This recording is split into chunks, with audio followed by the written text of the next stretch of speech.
तर आजचा व्हिडिओ सगळ्यांसाठी खूपच हेल्पफुल ठरणार आहे. तर मी आज तुम्हाला सांगणार आहे की कॉपीराइट क्लेम आणि कॉपीराइट स्ट्राईक यामध्ये कोणता फरक आहे आणि याचा आपल्या चॅनलवरती काय साईड इफेक्ट होतो. तर पहिल्यांदा आपण पाहूया की कॉपीराइट क्लेम म्हणजे काय. तर कॉपीराइट क्लेम म्हणजे काय हे मी तुम्हाला आधी सविस्तर सांगते. तर कॉपीराइट क्लेम केव्हा येतो आपल्या चॅनलवरती, तर जेव्हा आपण दुसऱ्या क्रिएटरचं म्युझिक घेतो आणि आपल्या मुवमेंटमध्ये ते आपण प्रेझेंट करतो, तेव्हा आपल्या चॅनलवरती कॉपीराइट क्लेम येतो. पण कसं होतं की कॉपीराइट क्लेमचा आपल्या चॅनलवरती कोणतीही रिस्क नाही. कारण कॉपीराइट क्लेममुळे आपलं एवढंच होतं की जो व्हिडिओ आपण बनवतो, ज्या व्हिडिओला कॉपीराइट क्लेम येते ना, त्या व्हिडिओच्या जेवढ्या व्ह्यूज येतील त्याचं अर्निंग जे असतं ना ते डिवाइड होतं. त्यामुळं आपल्या चॅनलला कोणतीच रिस्क नसते किंवा तो व्हिडिओ डिलीट करण्याची पण काही गरज नसते. त्यामुळे कॉपीराइट क्लेम आले तर घाबरून जायची अजिबात गरज नाही. तर आता कॉपीराइट स्ट्राईक म्हणजे काय तर ते आपण पाहूया. तर कॉपीराइट स्ट्राईक केव्हा येतो माहिती आहे?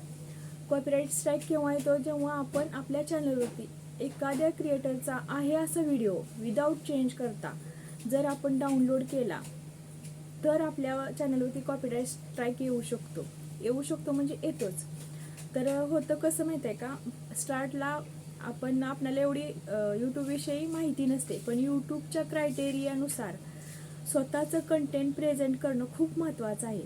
आपण आपलं कंटेंट प्रेझेंट न करता जेव्हा दुसऱ्या क्रिएटरचा आहे असा व्हिडिओ अजिबातच चेंज न करता जेव्हा आपण आपल्या चॅनलवरती अपलोड करतो ना, जेव्हा तो व्हिडिओ व्हायरल होऊ लागतो, त्याला व्ह्यूज येऊ लागतात, तेव्हा त्या मेन क्रिएटरला, मेन ओनरला नोटिफिकेशन जाते आणि त्या नोटिफिकेशन नंतर तो क्रिएटर कॉपीराइट स्ट्राईक टाकतो. मग कॉपीराइट स्ट्राईक आल्यामुळं आपल्या चॅनलला इतकं नुकसान होतं की ते कधीच भरून येत नाही. त्यामुळं पहिल्यांदा ही काळजी घ्यायची की आपल्या चॅनलवरती कॉपीराइट स्ट्राईक नाहीच आला पाहिजे. त्यासाठी आपण कोणाचा आहे असा रेडी व्हिडिओ आपल्या चॅनलवरती कधीच अपलोड करायचा नाही. तर होतं कसं, जेव्हा एक कॉपीराइट स्ट्राईक येतो चॅनलवरती तेव्हा आपल्या चॅनलला एवढासा प्रॉब्लेम येत नाही, तरी पण खूप रिस्क असते. तो कॉपीराइट स्ट्राईक आपल्या चॅनलवरती 90 दिवस राहतो. 90 दिवसात आपण जीमेलमध्ये जाऊन जेव्हा बघतो की कोणत्या व्हिडिओला कॉपीराइट स्ट्राईक आलाय, जीमेलमध्ये ज्या ओनरनी कॉपीराइट स्ट्राईक टाकलाय, मेन क्रिएटरनी, तिथं त्याच्या जीमेलमध्ये त्याला आपण रिक्वेस्ट पाठवू शकतो की नंतर मी असं करणार नाही आणि प्लीज कॉपीराइट स्ट्राईक काढा म्हणून. तरी पण तो कॉपीराइट स्ट्राईक आपल्या चॅनलवरती 90 दिवस राहत असतो. त्यामुळं आपण कॉपीराइट स्ट्राईक येणार नाही याची खूप म्हणजे काळजी घ्यायची. आणि जेव्हा दुसरा कॉपीराइट स्ट्राईक येतो तेव्हापासून मात्र खूप म्हणजे अलर्ट राहावं लागतं. आणि कॉपीराइट स्ट्राईकचं कसं आहे माहिती आहे का, जेव्हा आपल्या चॅनलवरती 3 कॉपीराइट स्ट्राईक येतील तेव्हा फक्त आपला चॅनल यूट्यूबवरती 7 दिवस राहत असतो. 7 दिवसानंतर तो आपला चॅनल यूट्यूब आपोआपच टर्मिनेट म्हणजे डिलीट करतं. त्याच्यानंतर आपण यूट्यूबवर काम करू शकत नाही. त्यामुळे पहिल्यांदा कॉपीराइट स्ट्राईक येणार नाही याची खूप खूप काळजी घेणं गरजेचं आहे. प्रत्येक यूट्यूबरनी ना ही काळजी घेतलीच पाहिजे. यूट्यूबवर यायचं तर आपलं स्वतःचं कंटेंट प्रेझेंट करायचं. जे आपल्याकडे आहे स्किल, कोणतेही स्किल असेल ते तुम्ही प्रेझेंट करण्याचा प्रयत्न करा. कोणाचाच रेडी व्हिडिओ तुम्ही तुमच्या अकाउंटला अपलोड करू नका. ह्याने तुम्हाला खूप खूप नुकसान आहे. कॉपीराइट स्ट्राईक आल्यामुळे चॅनल मॉनिटायझेशनला पण खूप म्हणजे समस्या निर्माण होतात. त्यामुळं कसं होतं, आणि पहिल्यांदा कसं होतं की कॉपीराइट स्ट्राईक आला समजलं की आपण तो व्हिडिओ डिलीट करतो. पण तो व्हिडिओ कधीच डिलीट करायचा नाही. कारण एकतर तो व्हिडिओ आपण प्रायव्हेट करायचा किंवा अनलिस्टेड करायचा, पण डिलीट नाही करायचा. जेव्हा डिलीट करतो ना तेव्हा मग आपण खूप मोठी चूक करत असतो. मग नंतर आपण काय करायचं, ज्यांनी कॉपीराइट स्ट्राईक टाकलाय त्यांना जीमेलमध्ये जाऊन त्यांची लिंक असते, तिथे आपण रिक्वेस्ट पाठवायची की हा कॉपीराइट स्ट्राईक तुम्ही काढा. तरी पण 90 दिवस तो कॉपीराइट स्ट्राईक आपल्या चॅनलवरती राहू शकतो.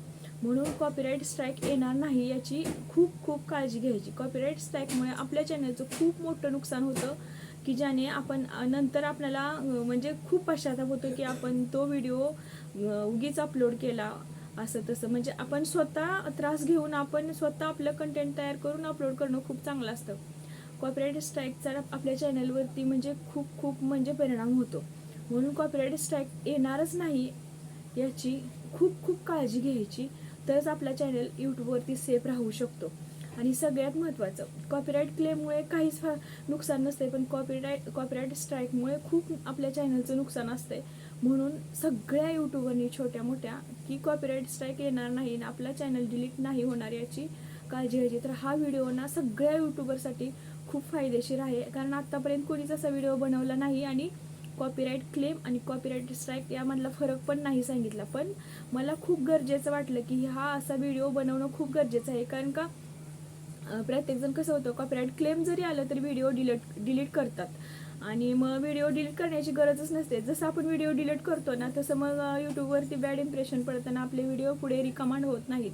म्हणून व्हिडिओ कधीच डिलीट करायचे नाही. जे आपण अपलोड करतो ना ते विचारपूर्वक करायचे, पण एकदा अपलोड केलेला व्हिडिओ यूट्यूबवरून डिलीट कधीच करायचं नाही. आणि जरी करायचा असेल एखादा व्हिडिओ तर तुम्ही तो 3-4 दिवसाच्या फरकाने करा, कारण एकाच दिवशी असे 2-3 व्हिडिओ डिलीट करू नका. त्यामुळे यूट्यूबवरती तुमच्या चॅनलचं बॅड इम्प्रेशन पडून तुमचे व्हिडिओ पुढे रिकमेंड होत नाहीत आणि नंतर व्ह्यूज डाऊन होतात. म्हणून व्हिडिओ कधीच डिलीट करायचे नाहीत. जरी स्ट्राईक आला, कॉपीराईट स्ट्राईक आला तरी तो व्हिडिओ डिलीट नाही करायचा, कारण कॉपीराईट स्ट्राईक हा 90 दिवस राहत असतो. आणि सगळ्यात महत्त्वाचं, कॉपीराईट स्ट्राईक येणार नाही याचीच पहिल्यांदा दक्षता घ्यायची, कारण आपण कोणत्याही क्रिएटरचा आहे असा व्हिडिओ कधीच आपल्या अकाउंटवरती डाउनलोड करायचाच नाही. तर राहिला प्रश्न कॉपीराईट क्लेमचा, तर कॉपीराईट क्लेम आल्यानंतर आपण विदाऊट टेन्शनच राहायचं, कारण त्याचा आपल्या चॅनलवरती काहीच इफेक्ट होत नाही, फक्त अर्निंग डिवाइड होत असतं. त्यामुळं एवढं टेन्शन घेऊन व्हिडिओ डिलीट करायचा वगैरे असल्या खंतात पडायचंच नाही. तर सगळ्यात महत्त्वाचं, आज तुम्हाला मी कॉपीराईट क्लेम आणि कॉपीराईट स्ट्राईक यामधला फरक अगदी सविस्तर सांगितला आहे. तर तुम्ही तुमच्या चॅनलची काळजी घेऊन व्हिडिओ टाकत राहा आणि आनंदी राहा.